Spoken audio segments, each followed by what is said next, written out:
As a dharmic practice, Hindus offer food to God.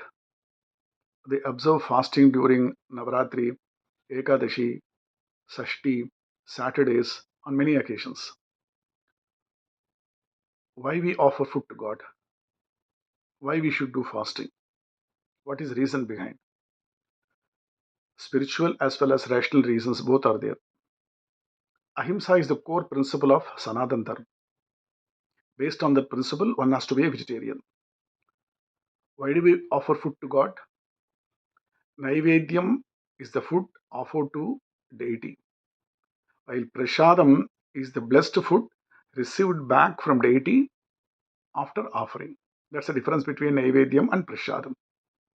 Hindus offer food to God to express deep gratitude, acknowledge that the divine provides all the sustenance, and practice selflessness by sharing their meal before consuming it as sanctified prasad.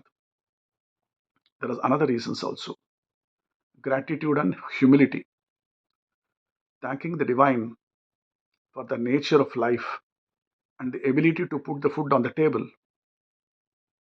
Purification, removing negative and heavy energies from the cooking process and turning regular food into a spiritual grace prasad. Third is devotion and love, treating God as an honored guest, loved family member by sharing the first portion of the meal. Spiritual detachment, reminding oneself to conquer greed and ego by giving away a portion before feeding oneself. Excellent reasons.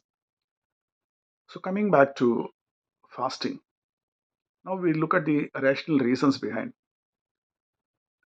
We all think that slaughtering of animals is only the sinful activity, but even in crop production, so many lives are lost. There are two important international studies have been done. One is a Davis study, and the other one is an Archer study. In Davis study, the number of animals killed depends on the number of field activities like plowing, disking, harrowing, planting, cultivating, chemical applications, harvesting, etc. One study, this Davis study, says that the population density of a single species, take for example mice, is 25 mice per hectare. The mortality rate of the field mice is about estimated to be around 52%.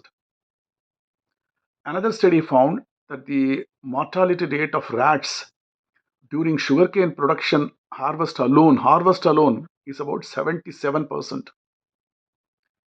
Davis study averages all these signs together and says crop harvesting kills 60% of the wildlife in the surrounding area.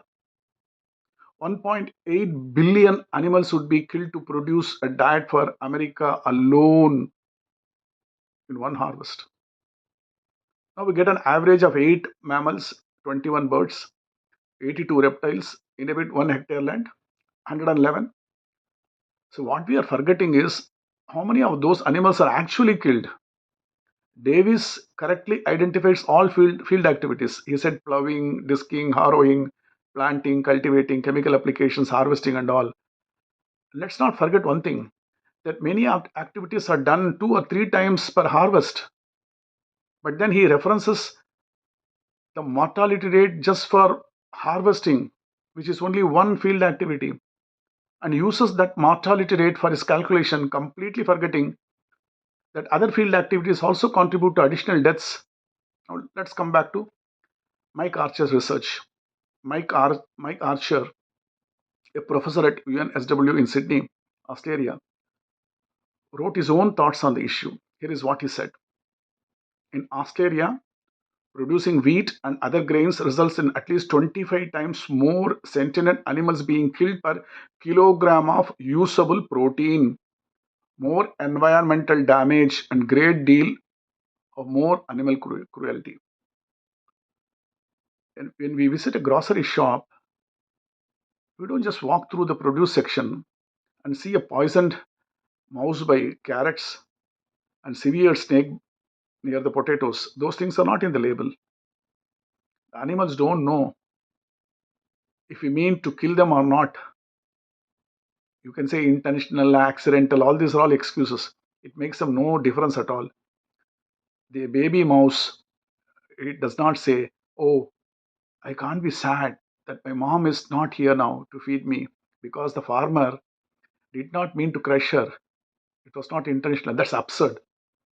The infant just lays there suffering until it dies of hunger. Unfortunately, in India, no such studies are being carried out. How do we get out from this sinful activity? Should we stop eating? Should we stop farming, processing, cooking? Not possible. So, Hindus observe fasting on Ekadashi, Mahalaya Paksha, Sashti. There's a reason we stay away from eating, so less production goes on. Ishtan bohan hivo deva दास्यन्ते यज्ञभाविताः दैत्तान् अप्रदायोऽप्यो यो पुङ्क्ते स्तेन एव स यत् करोषि यत् अस्नासि यत् जुषोषि तथासि यत् तपस्यसि कौन्तेय तत् कुरुष्व मदर्पणम्. Krishna tells Arjuna, whatever you do, whatever you eat, whatever you offer or give away, and whatever austerities you perform, do that as an offering to me. How this context of sin has come in the food, opinions differ regarding how literally to take the concept of eating sin in Bhagavad Gita.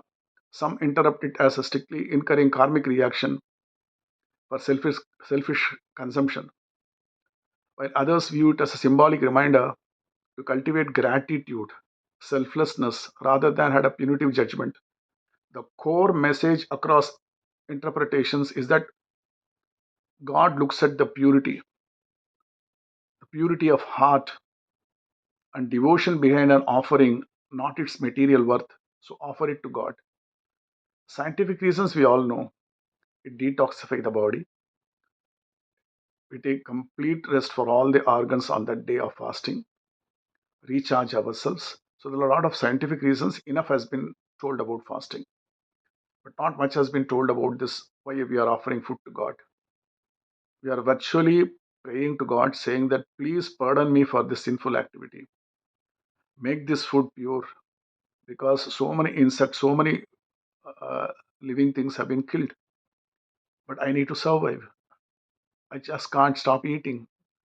But please purify this food. Forgive me for doing that. I need to eat and I am eating it. Please remove this sin from this food because I need to survive in this world. This is one way of a symbolic way of showing our gratitude, selflessness, and asking for pardon.